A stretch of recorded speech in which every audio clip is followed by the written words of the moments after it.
Nous allons rappeler la bilinéarité du produit scalaire et voir certaines de ses conséquences, à savoir l'expression du produit scalaire de deux vecteurs à l'aide des colonnes de leurs composantes dans une base orthonormale, les identités remarquables avec le produit scalaire, qui sont les pendants de celles vues au collège sur les nombres, l'application de l'analogue de a plus b au carré pour écrire le lien entre les longueurs des côtés d'un triangle quelconque et les angles de ce triangle. C'est la formule d'Al-Kashi. La simplification d'expressions du style ma carré plus mb carré, ma carré moins mb carré, ou encore produit scalaire ma mb, qu'on peut exprimer différemment en utilisant le milieu I du segment AB et les identités remarquables avec le produit scalaire. Commençons par rappeler la bilinéarité du produit scalaire. Au collège, on a appris à développer un tel produit en appliquant la distributivité de la multiplication par rapport à l'addition. Le même principe s'appliquera de manière analogue pour développer un produit scalaire où les deux vecteurs dont on effectue le produit scalaire, ou l'un des vecteurs seulement, s'écrivent comme combinaison linéaire de vecteurs. Le pendant de la distributivité de la multiplication par rapport à l'addition étant la factorisation, on pourra aussi appliquer avec le produit scalaire les techniques de factorisation apprises au collège. Dans le même ordre d'idées, on aura aussi des identités remarquables avec le produit scalaire, analogues à celles vues au collège. On va y revenir. La première conséquence de la bilinéarité du produit scalaire est le calcul du produit scalaire de deux vecteurs à l'aide des colonnes de leurs composantes dans une base orthonormale. Notons AB, la colonne des composantes d'un vecteur U du plan dans une base orthonormale IJ du plan, et A'B', celle d'un vecteur V de mon plan. En appliquant la bilinéarité du produit scalaire et en utilisant le fait que le produit scalaire IJ est nul, vu que I est orthogonal à J, et que les produits scalaires II et JJ valent 1, vu que I et J sont de norme égale à 1, on arrive à l'expression du produit scalaire de deux vecteurs à l'aide de leurs composantes dans une base orthonormale qui est produit scalaire UV égale AA' plus BB'. On a exactement la même chose pour des vecteurs de l'espace en considérant une base orthonormée de l'espace. Voyons maintenant les identités remarquables avec le produit scalaire. Rappelons que le produit scalaire d'un vecteur U avec lui-même est aussi noté vecteur U au carré et est un réel positif qui est le carré de la norme euclidienne de U, la norme euclidienne d'un vecteur représentant sa longueur. Ainsi, on aura le pendant de A plus B au carré, le pendant de A moins B au carré et le pendant de A carré moins B carré. On a aussi le pendant de U plus V plus W, le tout au carré. Dans la suite des identités remarquables, indiquons comment on peut exprimer un produit scalaire de deux vecteurs uniquement à l'aide de normes euclidiennes de vecteurs. L'idée est la suivante. Dans quelles identités remarquables apparaît un double produit 2AB? Dans A plus B au carré et dans A moins B au carré. On peut ainsi exprimer le double produit 2AB uniquement à l'aide de carrés en utilisant du A plus B au carré et ou du A moins B au carré. L'idée est exactement la même pour exprimer un produit scalaire ABCD uniquement à l'aide de carrés de normes euclidiennes.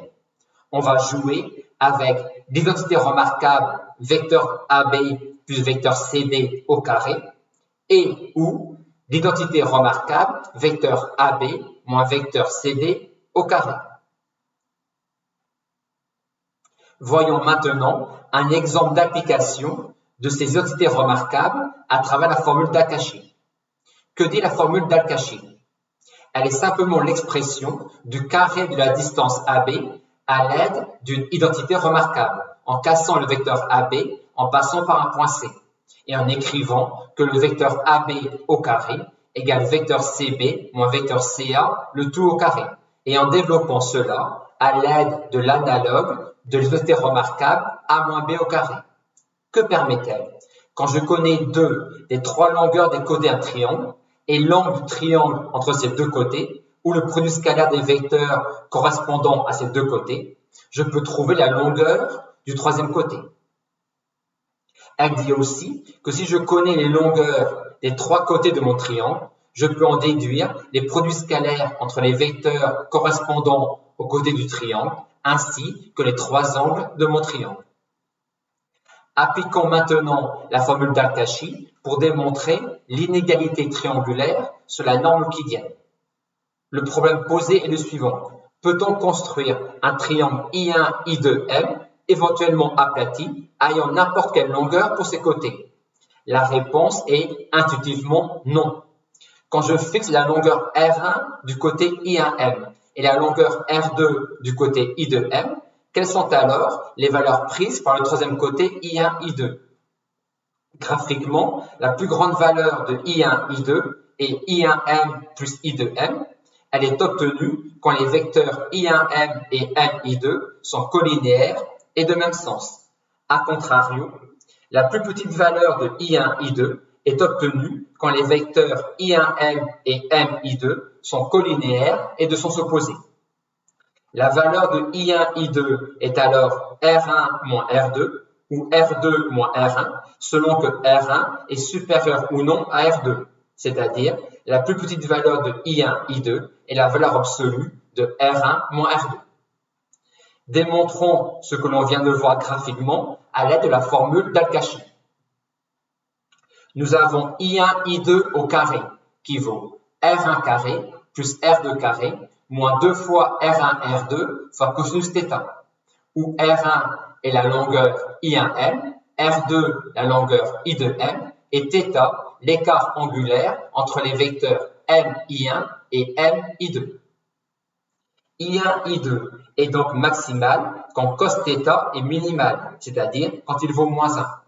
C'est-à-dire quand l'écart angulaire entre les vecteurs MI1 et MI2 est pi. I1, I2 au carré vaut alors R1 plus R2 au carré, c'est-à-dire I1, I2 vaut alors R1 plus R2. I1, I2 est minimal quand cos θ est maximal, c'est-à-dire quand il vaut 1, c'est-à-dire quand l'écart angulaire entre les vecteurs MI1 et MI2 est 0. I1, I2 au carré vaut alors R1 moins R2 au carré, c'est-à-dire I1, I2 est alors égal à la valeur absolue de R1 moins R2.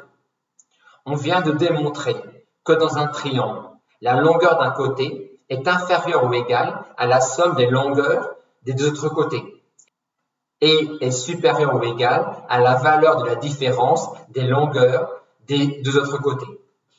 Ceci revient aussi à dire que quand je considère deux vecteurs UV, la norme euclidienne de U plus V est inférieure ou égale à la somme des normes euclidiennes de U et de V et est supérieure ou égale à la valeur absolue de la différence des normes de U et de V.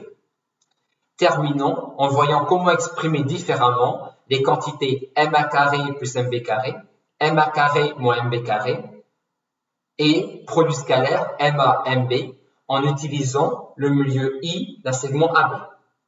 Rappelons tout d'abord qu'en désignant par I le milieu d'un segment AB, pour tout point M, vecteur MA plus vecteur MB égale 2 fois le vecteur MI.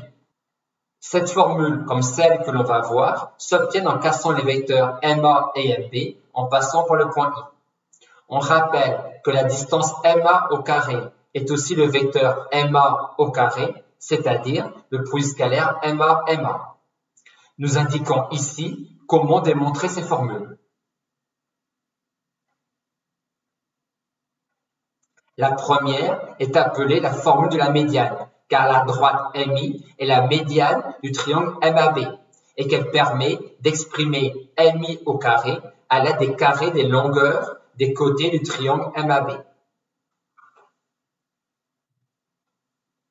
On utilisera en particulier ces formules pour déterminer les points M tels que MA carré plus MB carré égale un réel K fixé, ou MA carré moins MB carré égale un réel K fixé, ou produit scalaire MA-MB égale un réel K fixé. Elles permettent d'isoler le point M inconnu et donc de se ramener à une détermination plus simple d'un ensemble de points. Ainsi, le premier ensemble de points se ramènera à un ensemble de points de la forme mi carré égale un réel grand K. Si grand K est strictement négatif, il n'y a aucun point M qui vérifiera une telle relation. Si grand K égale 0, seul le point M égale I vérifiera cette relation. Et maintenant, si le réel grand K est strictement positif, les points M vérifiant MI au carré égale le réel grand K constitueront un cercle de centre I dans le plan et une sphère de centre I dans l'espace. Le second ensemble de points se ramènera à un ensemble de points de la forme produit scalaire ABMI égale un réel grand K.